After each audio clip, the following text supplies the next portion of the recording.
welcome to AT&T ThreatTraq for September 17th, 2013. This program provides network security highlights, discussion, and countermeasures for cyber threats. I'm joined today with John Markley and Stan Nurilov. I'm Brian Rexroad. And Stan, I know we're always sort of talking about the effects of hacker groups, but it sounds like you have a little bit of information about a hacker group itself. What can you tell us? Well, today, Symantec released a white paper, which is a pretty nice and detailed white paper. I recommend everybody read it. And it covers this group that they call the Hidden Links. And they named this a professional hacker group for hire. They basically did, I guess, some analysis over time and linked this group back to a few very high-profile hacking incidents, such as Operation Aurora, the Volho attack, and the Bit9 attack. And these are things we've talked about before, very high-profile events associated with APT. The conclusion that Symantec came to is that this group is actually, it's not anything that's necessarily state-sponsored, but it's a group of, they think, about 50 to 100 members that's highly capable, very agile, is able to change tactics on the fly as they need to, and they really, it seems like, participate whenever somebody else calls upon them to. And Symantec says, you know, there's a lot of targets that they've hit in different industries. It doesn't seem to be like that they have a specific motivation necessarily. It seems like that they are this group for hire. And one special thing about this group is that they have at least two types of malware Trojans that they use. One that they use for just any generic type of target, just for anybody that they might want to hit. But for very specialized targets, they have another Trojan that they use that's, I guess, it's got a little bit more of a kick to it. The paper is very good. It's got a lot of good detail in it. It's got IP addresses and domain names in it. So that'll be something of a good read for a lot of researchers to see if they can tie it back to events that they've seen, and also, you know, to implement rules for their protection measures. So I definitely encourage everybody to take a look at this, and we have the link for you. Okay, good. Yeah, it looks like there are some familiar attack scenarios, things like watering holes, knowledge of some specific 0 days, that sort of thing that are involved in this. And, you know, we've had a number of what I'll describe as hypothetical discussions about, you know, whether some of the things that have been allegedly state-sponsored are actually sort of entrepreneurial in nature. That is, you know, an organization like this, for example, you said, I think you mentioned something about their motivation. There's a section in here discussing motivation. I think ultimately organizations like this would be motivated by the opportunity to make money. And if there are organizations, whether it be corporate or other criminal organizations or government that might be willing to sponsor them, I'm sure they are willing to jump at that. So I think it's that sort of thing that makes all of this analysis and these, attribution of particular types of attacks very difficult to do, because there may be, in fact, multiple inputs into their motivations. Correct, yeah. And I think we see here a different angle a little bit than what we usually hear about this type of advanced threat, is that it's not necessarily state-sponsored. You know, it could be by hiring this group, but it seems like at least what Symantec is saying is that this group is a group for hire. Yeah, I guess the question then becomes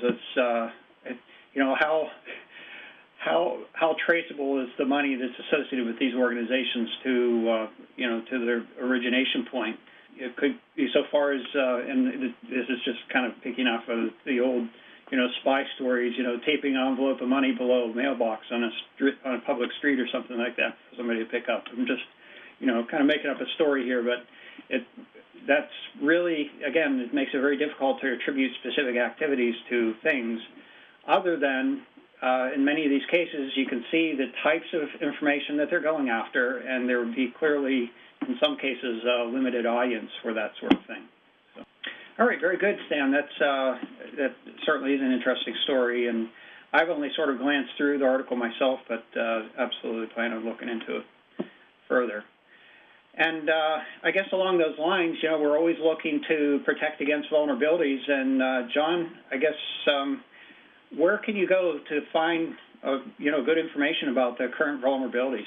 Excellent question, and I get you kind of get that question asked to you a lot when you go to meetings or conferences, or even sometimes from own internal groups. Where do we find out something is broken or there's even a patch for something? And so what I did is I went through my own list of common sources, and I said, what do I use on a day-to-day basis, or what do I expect?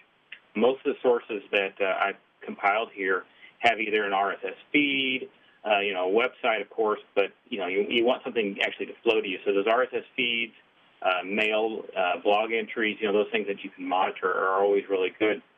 Mm-hmm. Of course, most of these are all on the very legitimate side of the house, so they're not something that you're going to be sneaking into the dark recesses of the internet to find. I mean, these are legitimate sites that that you're not going to get in trouble going to. Your own internal companies or businesses are not going to say, hey, this is something you shouldn't go to. And I'll touch just real briefly on a couple of these items here. The CERT groups, the Computer Emergency Response Teams. Individual countries have a one, and I didn't even list all the countries. I look at U.S. and Australia and Japan quite a bit. Started looking at the ICS, which is the control systems for like SCADA and other power and electric grid and water. Those things are all done out of the ICS. Each country has kind of their own little variation of those, and some of them are good, some of them are bad, some of them are timely or not. I did give a link to the U.S. one just because that's the one that I'm speaking out of today.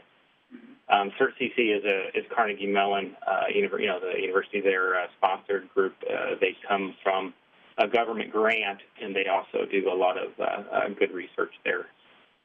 And like I said, you can look through all these and try to figure out what's the value of all of them. Some of them are privately held, so you got to be real careful sometimes if you go to a particular company and say, hey, what's your security vulnerabilities? I mean, companies don't want to tell you that, right? They don't want to tell you that their product is going to break, or here's how to hack into it.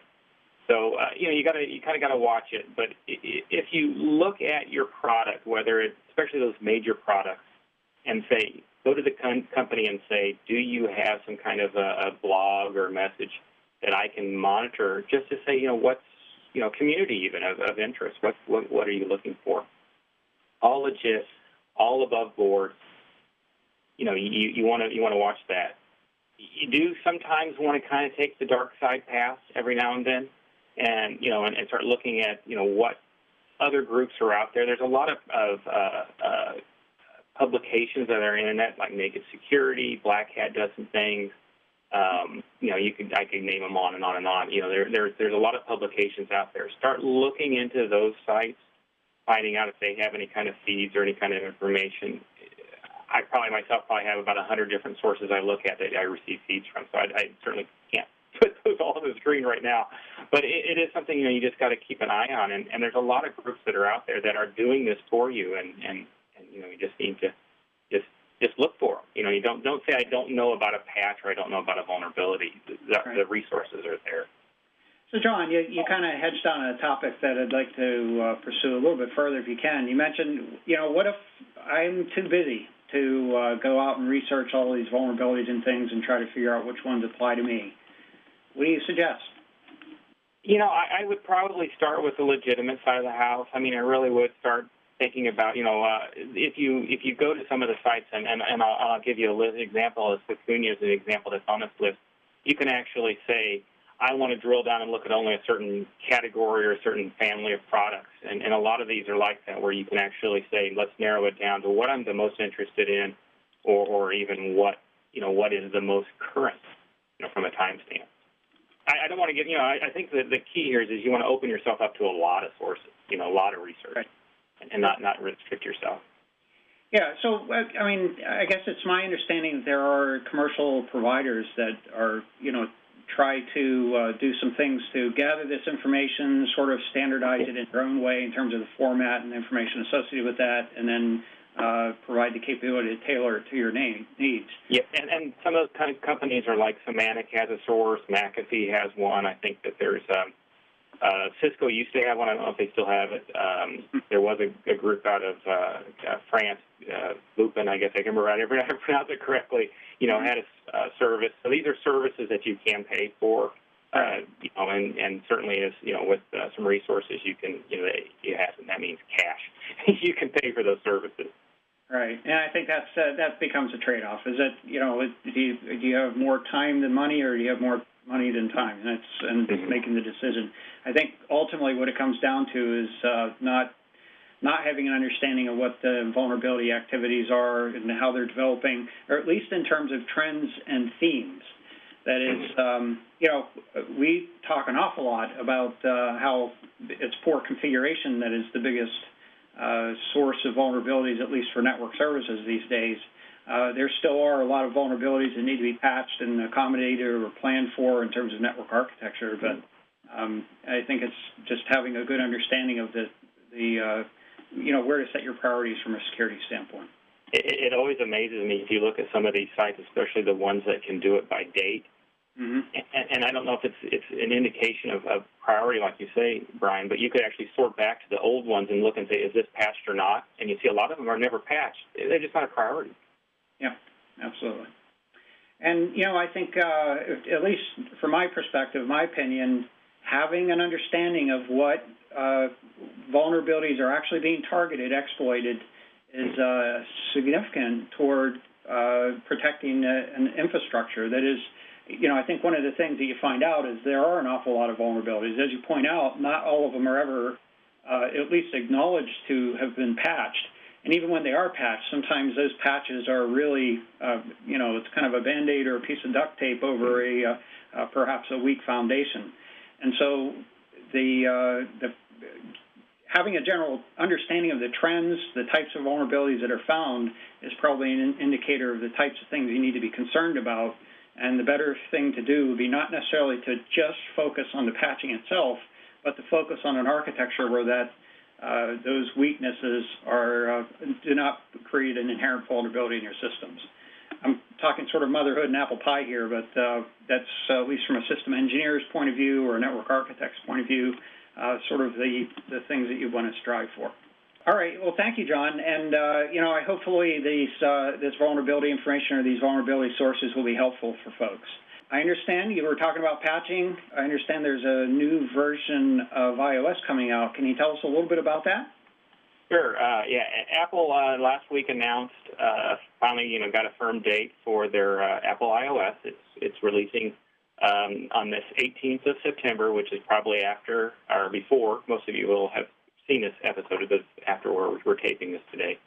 But it's a pretty significant change for the operating system, and I really don't want to talk about the features. I mean, that's not something that that we're discussing. But from a security perspective, I will just say that I know of enough things that have been discussed either in the press or on previous programs even, where the Apple products, the security features that are in each release often are pretty significant and pretty good. So my recommendation is that we do, if you do have an Apple environment that can be updated, then certainly upgrade it to this Apple iOS 7, because I think there are some security enhancements that you'll want. Okay, good. Now, do you happen to know what devices will be eligible for this? Are there certain devices that are capable of being upgraded to iOS 7 and others not? Yeah, the right now the iPod 4th edition and earlier are not. Okay. And Apple may change some of that. In fact, Apple just released, I think it was either today or yesterday, that you can get the latest valid versions of certain apps. You can get those back on your devices. You don't have to. You can get the most current version. Apple, the iPhone 4s and earlier, I don't think. I'm not real sure about the 4. But I'm pretty certain are not going to support the iOS 7, so you'll have to have the 4S and greater. And, of course, the 5S is coming out soon. So it is starting to get a little bit limited, on devices. So it is something to consider, in your technological life cycle, that it may be time to update. But, if you want to keep on the latest versions. Well, and I understand. So if you're going through a subsidized device purchase through a network service provider, AT&T, for example, there are programs for updating devices more frequently now, so that might be something to consider. I think, it is, as you point out, sort of the evolution that as devices age, they eventually go out of support. That is basically a end of life cycle support, and no longer receive patches. So if you're certainly using your device for something that you consider valuable, you want to be making sure that you're still getting patches for the operating system itself as well as for the apps, as we've many times encouraged before. And so I think it's important to consider as new versions are coming out and they become sort of mainstream and people are paying close attention to the vulnerabilities associated with those, to be considering what the ramifications might be for some of the older versions. Including your handsets. A lot of people don't think about their phones. Yep. They think about their servers and desktops, but not their phones. Absolutely. So, all right. Well, thank you, John. And so with that, let's take a look at the activity on the Internet for the last week or so here. And actually, I'm going to cover a little bit more than just the last week, and that's partly because last week we didn't have an updated Internet weather report. So first and foremost, is related to what I'm calling the zero-access botnet. I've been calling it that for some time. I understand this is actually sort of a rootkit, so there may be, in fact, multiple users of this tool set for different applications. But the significance here is there's been a sort of a significant uptick in activity associated with the zero-access botnet. So I'm showing 180 days worth of data here, and this is actually on ports 16464, 16465, 16470, and 16471. And all of these ports are associated with the peer-to-peer communications activity for the zero-access, we'll call it rootkit for the moment. And we had been seeing that since even back in April, there was sort of a taper in the amount of activity on those ports. And then there was an abrupt drop around just about the third week in July, second or third week in July. I believe that there may have actually been an effort to sinkhole some of the command and control associated with the zero-access botnet. After a couple of months of, we'll call it a sabbatical, it looks like the owners and operators of that botnet have updated it, perhaps done some additional deployments, perhaps through spam messages or infected websites, managed to sort of regrow that botnet up to the point where it's very close to where we had seen it peak out back in the March timeframe. So if you're operating an enterprise network, one of the things you want to look for is activity on these ports, or even if you're running a home computer, look for activity on these ports. It's a pretty strong indicator of participation in zero access. Now, from a maliciousness point of view, this botnet is typically associated with click fraud. It's also been associated with Bitcoin mining as well. So it's not really going to typically have a real strong derogatory effect toward your own computer, although there isn't anything inhibiting the operators from stealing data or information from your computer or perhaps deciding to use it for other things. It is, after all, infected when you have this rootkit on there. So my advice is to pay attention to it, clean it up, and let's help clean up the internet just a bit. And with that, if you're interested in more information about the zero-access rootkit, certainly you can go out and just do a search on the internet for it. McAfee actually has a fairly in-depth article about it that you can go ahead and take a look at on your own. And in this article, it does point out, it mentions the Bitcoin mining, the rootkits. It also indicates that some of the recent versions have been associated with fake antivirus as well. So it may be that these operators are pursuing some, other options where they can try to gain some additional monetary benefit from their rootkit. Next item here, scan sources on port 1080 TCP. This is the port associated with SOX. So the idea here is that most likely somebody that has some perhaps nefarious motivations in mind is looking for a way to anonymize themselves or their applications, perhaps for exfiltrating data or remote access into things. So they're searching around looking for opportunities to do this. Now, there is something that's a little bit anomalous here, although not particularly. First of all, most of the probes are from a single source address that is located in the Netherlands, or at least maps to there, registered to the Netherlands. In this particular case, that address was also identified scanning port 53 UDP. I'm not sure what the relationship between those two might be, other than we certainly know that port 53 would help to identify DNS servers that could perhaps also be used for anonymizing purposes, is to hide the fact that they're doing some lookups, choosing different DNS servers that would be available. We also know that they get used for denial of service attacks, that is DNS reflection attacks. There are also a number of other sources. Actually, most of the sources are actually U.S.-based from a specific hosting provider. I'm not going to name who the hosting provider is, but for some reason, there are a lot of machines within that one hosting provider's address space that are also scanning on this port. Perhaps suggestive that there was some vulnerability that had been identified in those machines and the configuration that they have, and they were able to get recruited into a botnet that's doing this activity. Next item here, scan probes on port 161 UDP. This is associated with this simple network management protocol.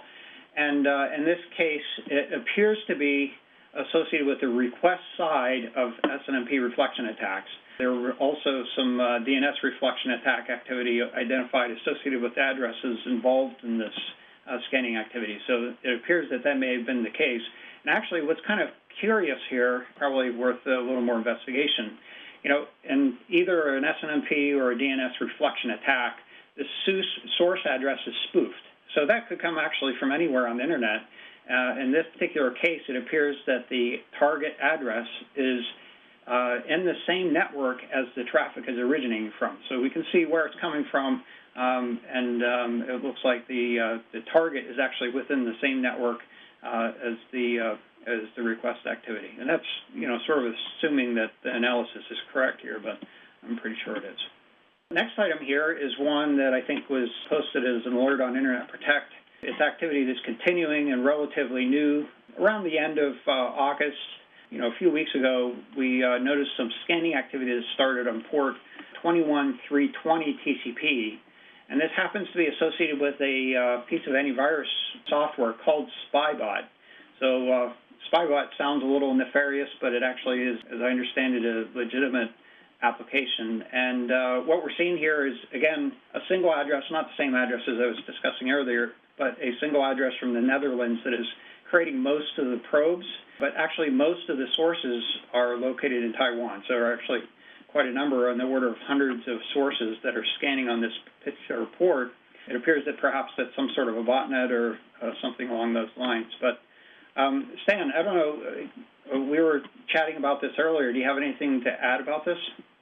Well, first off, I'd like to always point out when I look at these graphs is that there's always a little bit of a peak in activity, maybe a few days before the real onslaught comes, usually probably to indicate that the person is testing something out, whoever is going to initiate the scan.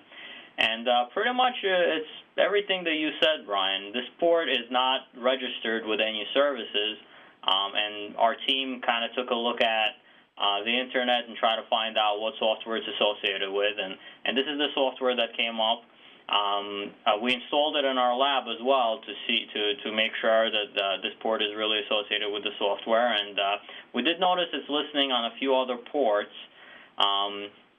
and the interface it's listening on allows basically anybody, at least on the same network segment, to connect to this proxy and use it as basically an open proxy with unauthenticated proxy access. Now, if somebody discovers, this huge network of proxies, from all of the customers of SpyBot 2, then they can anonymize their Internet access through those customers. So it's something to be aware of. I suspect, and this is just a suspicion of mine, maybe there's not a lot of people who are going to be vulnerable to this, because I suspect a lot of people who do use SpyBot 2 are home users.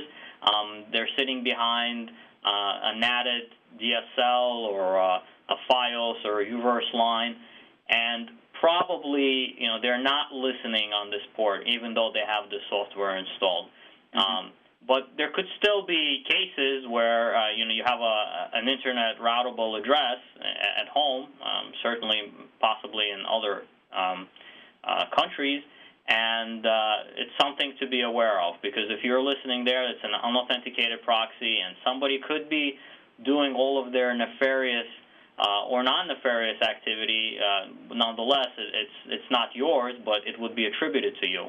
It would appear as if your computer is making these connections. So that's one of the risks here. And clearly, through this activity here that you show, somebody is looking for all of these open proxies out there.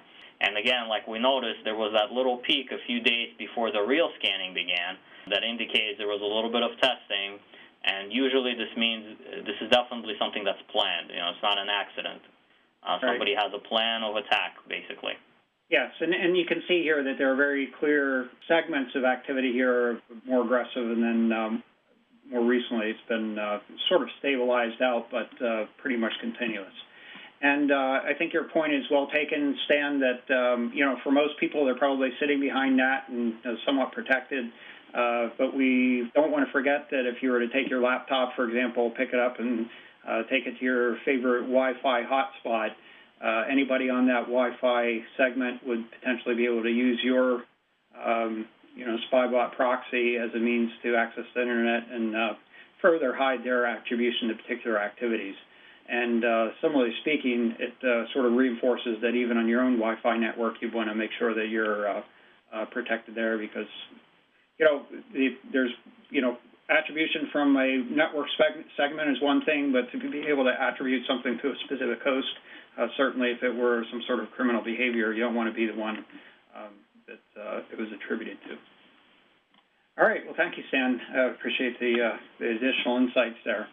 And next one here is actually scan sources and probes on port 21 TCP. I think we typically see a lot of scanning activity on FTP. This is a file transfer protocol. In this case, again, hundreds of sources from Taiwan. This is actually kind of a new theme here. I hadn't seen so many cases where we've seen scanning activity or other nefarious activity that associated with addresses that are registered in Taiwan, but it certainly is showing up as a theme this week for some reason. And again, I have to admit, I didn't go back to try to correlate to see if these addresses associated with port 21 are related to the ones that were seen on port 21320 or others, but there may be, in fact, a relationship or some overlap there.